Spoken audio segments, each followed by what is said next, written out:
Supreme court से। Supreme court में Chandigarh mayor चुनाव को लेकर सुनवाई शुरू हो गई है। चंडीगढ़ मेयर चुनाव जो विवादों में रहा, जिसको लेकर तमाम शिकायतें की गई, चूंकि मामला सुप्रीम कोर्ट के मुहाने पहुंच चुका है, लिहाजा आज चंडीगढ़ में के मामले को लेकर के फिर से सुप्रीम कोर्ट में सुनवाई हो रही है।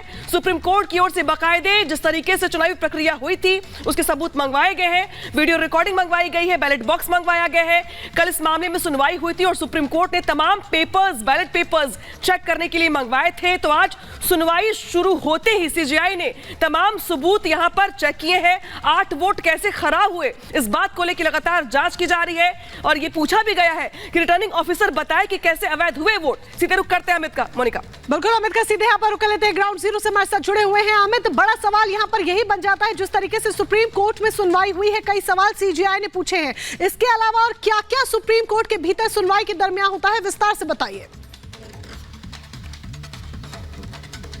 देखिए मोनिका, 2-3 बहुत अहम बातें हैं। जो चीफ जस्टिस ऑफ इंडिया है डीवाई चंद्रचूड़, उन्होंने कहा है कि जो 8 वोट जिसे निरस्त करने के बाद रिटर्निंग ऑफिसर अनिल मसी ने की थी, उन्होंने कहा है कि उसको भी काउंट किया जाए। पूछा गया कि 8 वोट रद्द क्यों होते हैं, जो कि कुलदीप कुमार को कहते, जो कि आम आदमी पार्टी के कैंडिडेट हैं। तो कहा गया कि वहां एक नीचे एक हल्की सी लाइन खींची गई थी, इसलिए उसे रद्द किया गया। हालांकि कल अनिल मसी ने कोर्ट पर यह बयान दिया था कि आम आदमी पार्टी के जो कैंडिडेट आए वहां पर उन्होंने अफरा तफरी मचाई, बैलेट पेपर फाड़े और बैलेट पेपर लेके भाग गए, जिसकी वजह से उन्होंने उन 8 पेपर्स को निरस्त किया था। लेकिन जो सीजीआई है वो ये कह रहे हैं कि जो 8 पेपर निरस्त किए गए उनको लेकर दोबारा से काउंटिंग कराया जाए और उस काउंटिंग के बाद जो नतीजे आते हैं उसे लेकर फाइनल फैसला दिया जाए। हालांकि मुकुल रोहतगी बार-बार ये कह रहे हैं कि कैमरे की तरफ देख रहे थे, वो ये चेक कर रहे थे कि कैमरा काम कर रहा है कि नहीं। हालांकि अभिषेक मनु सिंह भी कह रहे हैं कि अवमानना का मामला बनता है और जो अनिल मसी हैं उनके खिलाफ कंटेम्प्ट ऑफ कोर्ट के तहत मुकदमा दाखिल करना चाहिए। अभी भी लगातार सुनवाई चल रही। जो लाइव अपडेट्स आ रहे हैं उसके मुताबिक जो सीजीआई हैं डीवाई चंद्रचूड़, वो ये बार-बार कह रहे हैं कि जिस बिना पर इसको कैंसिल किया गया उसकी डिटेल हम देखेंगे, क्योंकि बैलेट पेपर कोर्ट में मंगाया गया। वहां पर जो 3 जजों की बेंच है सभी ने बदल गए हैं। जब चुनाव हुए थे, किस तरह से वोटों को रद्द किया गया वो सबने उस कैमरे में देखा था, लेकिन उसके बाद से हालात बदल गए हैं।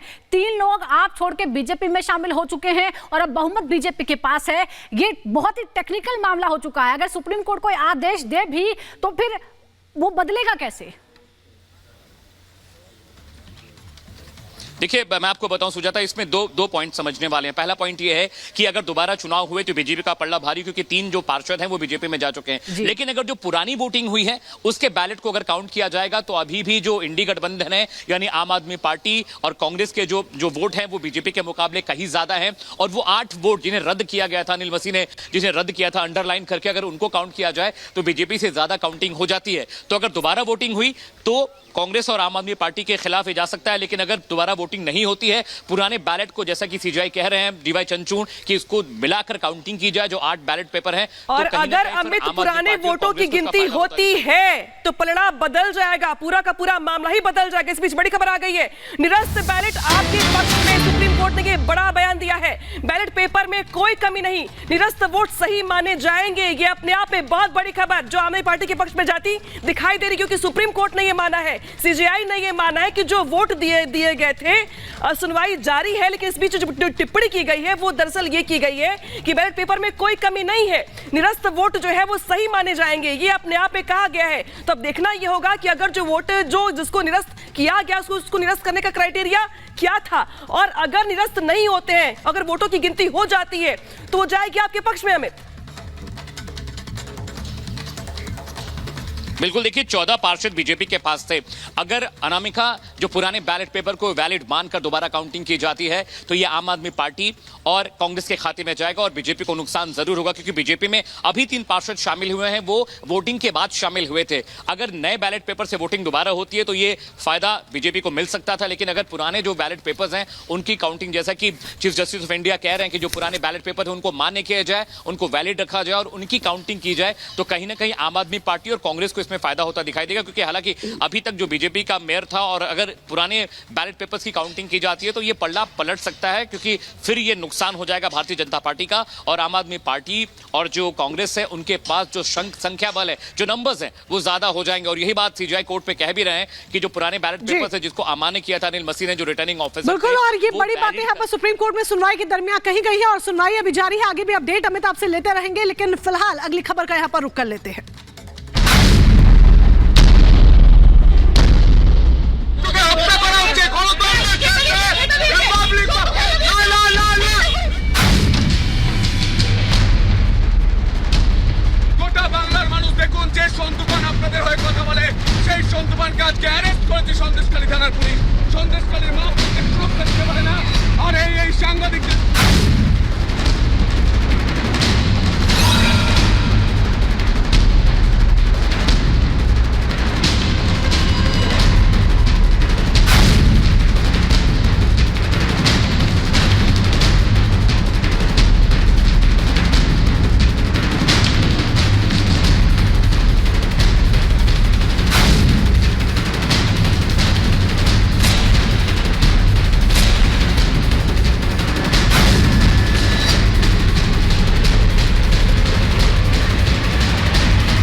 थाली की सच्चाई दिखाई तो ममता सरकार डर गई।